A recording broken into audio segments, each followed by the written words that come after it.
Hey guys, welcome back to part 2 of our series on how to completely declutter your home. Today we are going to talk about how to get your family on board with the decluttering process. Now before we get into this, I just want to clarify, when I talk about getting your family on board, I'm not talking about some sort of alternate universe where your children all of a sudden are completely on board with the decluttering and bringing you boxes of things that you can get rid of however you choose. Instead, what we are looking for here is being able to get our family on board realistically. And I'm going to show you some tips and tricks for being able to do that, some steps you can take to make sure that when you are ready to start decluttering, which hopefully you have already set a date for when you are going to start, as we talked about in the last video, whenever that date for you is, your family will be ready for it to happen. They will be ever so slightly excited about it. And we're going to talk about how to build up some excitement in this video. And they will be able and hopefully willing to help with the process so that it can be done as quickly as possible. If you are new to my channel, welcome. I'm Kassy with makingtimeforgiggles.com, and I make videos all about simplifying mom life. If this is your first video that you are watching on my channel, I really recommend that you go back and check out my most recent video, which is part 1 in this series on how to completely declutter your home, and that will bring you up to speed so that you are ready for this step of getting your family on board. The first thing you're going to do is start talking. As soon as you have that start date picked out, which I hope you already did when we talked about doing this in the last video, but as soon as you have that start date picked out, you're going to start telling them that you are going to declutter your house. You're going to tell them the start date, and you're also going to tell them how long the decluttering process should take in total. The more they hear about decluttering, the more the idea will become familiar to them, the more they can ask questions, the more they can understand what it means when you say you're going to declutter their house. Sometimes people are really resistant to change because they don't really know what it means or why you want to do it. So give them as much information as you can up front, and that will help win them over. The second thing you're going to do is you are going to let any other adults in your house declutter their own things. And there are several reasons for this. One is you aren't going to make any friends if you start decluttering someone else's things. The second reason is other people may not be in the same place you are when it comes to decluttering. They may not be mentally or emotionally ready to part with some of their things in the same way that you are. And if you force them to get rid of things when they aren't ready to, it's just going to create a lot of resistance about decluttering in general. And the last reason that I don't like to declutter other people's things is because since they aren't my things, I really don't know if they are useful to them or if they love them and it brings a lot of joy to their life. Letting the other adults in your house know that you aren't going to declutter their things and that you're available if they do want any help decluttering their own things as you go through your stuff will help the decluttering get off on a positive note and will make everyone more open to decluttering. The next step is to get over any mental barriers that you have about decluttering your kids' things. Now, I'm fully prepared for the comments that I'm going to get about this, saying that it's not fair to declutter your kids' things because you're not decluttering the other adults' things. How are the kids different than the adults? The difference with other adults is they're paying the mortgage on the house. If they want to have a space for clutter, then they have the right to do that because they are helping out financially in the house.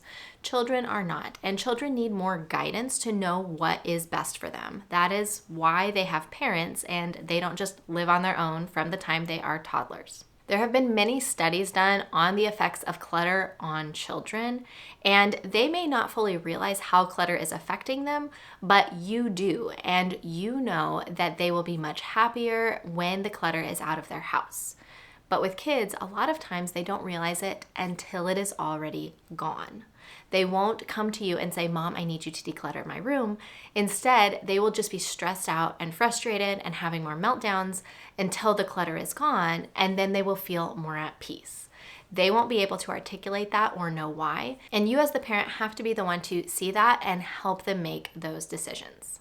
This is one area that is very personal to me because I know how much stress I felt as a child from having too much stuff in my house. Now, our house wasn't filthy or hoarder status by any means, but I know for me as a child, it caused me a lot of stress. And I wasn't fully able to articulate this, but I know now looking back from different things that I did, that the amount of stuff caused me stress. And I can give you a few examples for why I know this. The first example is every time we moved, I would set a limit on the amount of stuff that I could take with me to the next house. And it was one large U-Haul box that I would put all of my possessions in, aside from clothing. And if something didn't fit, I would get rid of it, because I felt like I needed to downsize my amount of possessions, even though I didn't have that many myself, because there were so many everywhere else in the house. Another reason I know that the amount of things had an effect on my stress level is because I was homeschooled, so we pretty much did school most of the year round. We would take breaks other times and have vacations and things like that. But every year when we would finish our books, my mom would let us take a week or two off if we wanted to, just to kind of relax and have a little break. Well, during my break, I would usually find a place in the house that was especially cluttered, and I would ask my mom if I could organize it. And of course, she always thought, well, sure, you can do that if you want. And I would spend the next several days or week organizing all the stuff in that space. Well, less than a week or two later, the space would be completely messy again. And it was a huge source of frustration for me. And I kind of always thought I was just a really weird kid until I read Marie Kondo's book, The Life-Changing Magic of Tidying Up. And she shared her experience about how her family's stuff had a huge impact on her stress level as a child. Now, I read this book after I had already discovered minimalism, but it was just so reassuring to me to see that it had affected somebody else in the same way, and I wasn't just a crazy child who had some problems with wanting everything to be organized.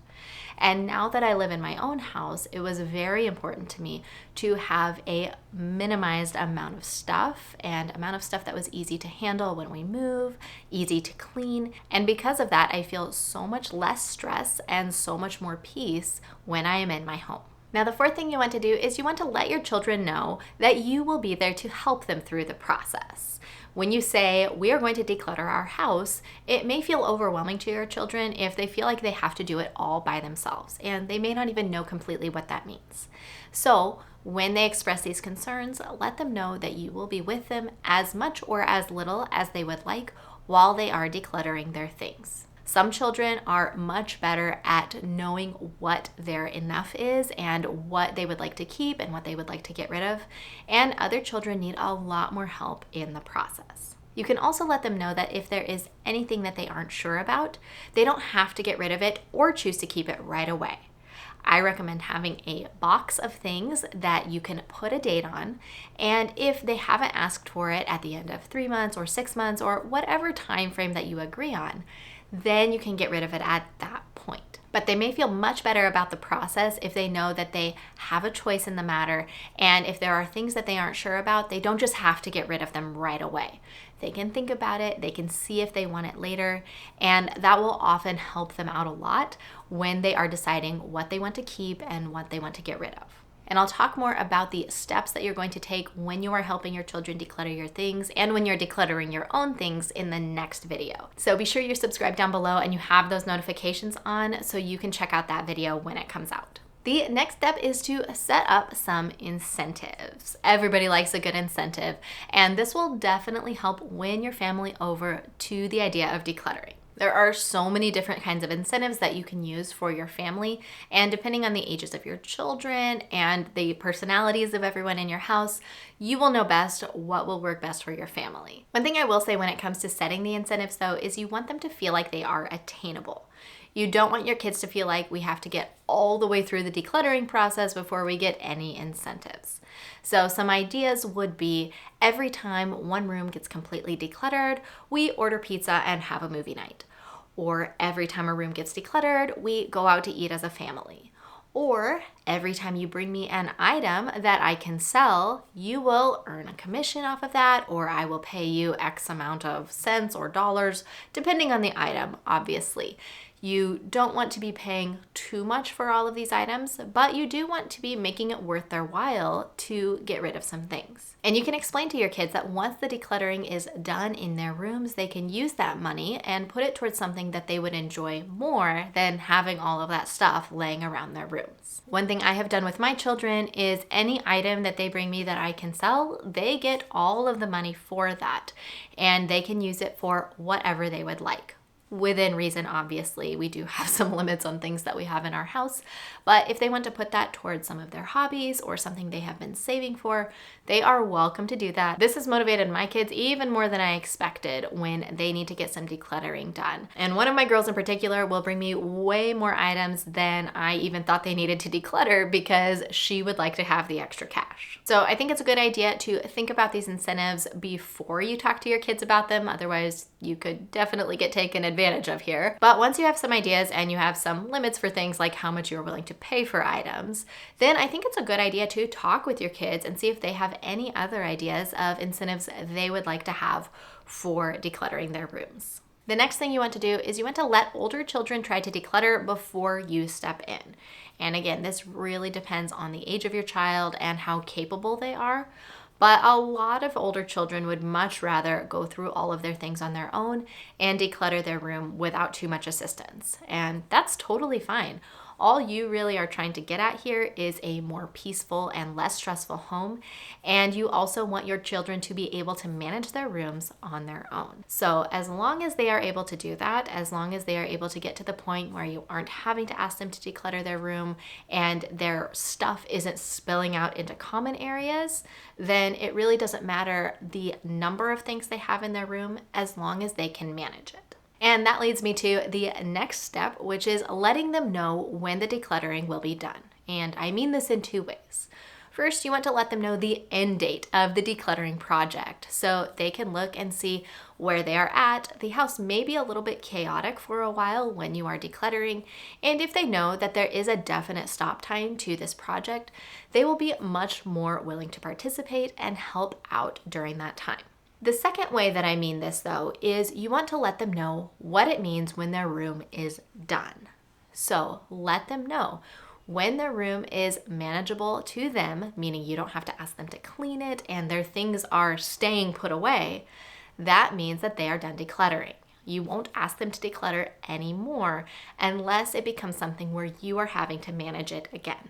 And knowing that will also really help your children get on board with this project because they will know that you won't be sitting there nitpicking through their things as long as they are taking care of them. And it shows them how they can really be in charge of their rooms and in charge of their stuff. But it also shows them that if their stuff is causing anyone else in the house stress by creating a mess, then you will step in and ask them to declutter their room again. And then the last thing that you can do is just start getting everyone really excited about when the decluttering process will start. So I hope this video helped you out in getting your family on board with the decluttering process. Leave me a comment down below and let me know what you think about these tips. Let me know if you think they are too crazy or not, and if you think they will help you out with getting your family on board. And if you would like to completely declutter your house in 8 weeks or less, check out the link in the description down below to my course. In that course, I walk you through every step of decluttering your house. We start by setting the stage and getting your mindsets all in order for decluttering your house. Then we completely get your family on board and I show you additional tips and tricks that I didn't talk about in this video for getting your family excited about the process. Then once we have those two things in place, we start on the actual decluttering and we have your entire house portioned out throughout the 8 weeks so that you can completely declutter every section of the house before moving on to the next one, making sure that your house is completely finished in the 8 weeks. And once your house is finished, I show you the rules that you should implement that will help your house stay clean and tidy and different boundaries to set to make sure that your house is never in chaos again. And in addition to that, every week throughout the course, I have live weekly coaching calls. You can jump on the Zoom call and ask me any questions that you have and make sure that you aren't getting held up along the way and we all finish this project together. So if that sounds like something you would be interested in, click the link in the description bar down below and I hope to see you on the inside of the course. As always, I'm Kassy with MakingTimeForGiggles.com and I make videos all about simplifying mom life. So if that sounds like something you would be into, be sure to subscribe down below and click the bell next to it so you can be notified when the next video comes out. And I'll look forward to seeing you on the next video.